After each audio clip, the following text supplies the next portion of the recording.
free man. Bernard Kilpatrick will officially be released from his prison sentence tomorrow. 7 investigator Heather Costello first broke the story on WXYZ.com. Joined us now with the latest on what's up. Well, Bernard Kilpatrick has no doubt been counting the days and hours until this moment. Tomorrow he can walk free, but his son is still locked up. Compared to Kwame Kilpatrick, Bernard Kilpatrick got a light prison sentence, just 15 months. You think that was fair, BK?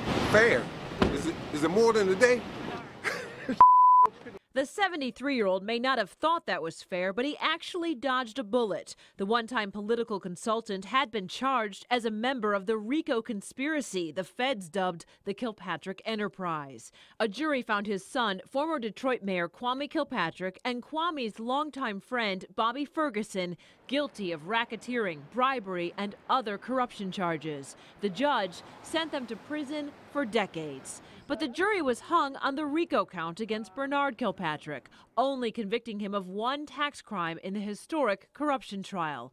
And now he's about to be a free man.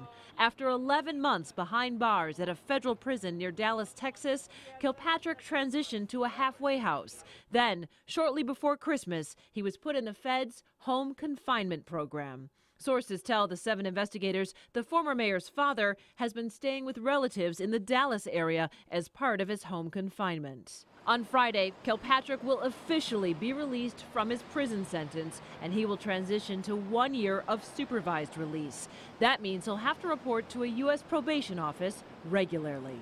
And that's not the only thing the senior Kilpatrick is likely celebrating right now. His grandsons, Jelani and Jaleel Kilpatrick, both signed with the West Texas A&M University football team on Wednesday. The twins are listed as wide receivers for the university, which is about 250 miles from where their father is serving his 28-year sentence. Of course, Kwame Kilpatrick and Bobby Ferguson are appealing their sentences. The Sixth Circuit Court of Appeals still has not decided on whether they should get new trials. As for Bernard Kilpatrick, he made a deal with the feds. If he promised not to appeal his conviction, they agreed not to retry him on the RICO charge. Of course, that would have been insanely expensive to do that. Help us understand, he was sentenced to 15 months behind bars. He didn't serve that. No, he didn't. By law in the federal system, anyone who was convicted of a crime after 1987 is eligible for up to 54 days of good conduct time each year. Now, that means Bernard Kilpatrick earned 58 days. They took that off of his sentence, so he served exactly 1 year, 1 month, and 1 day, but he did not get special treatment. This is standard for everybody by law. As long as you behave, everyone gets to do this. And hard to believe Kwame Kilpatrick's sons are going to college. Going to college, I know. It's just, wow. Time goes. Congrats to them, obviously. Absolutely. One bit of good news. That is some good news for the family and for the boys. Thanks, All Heather. right.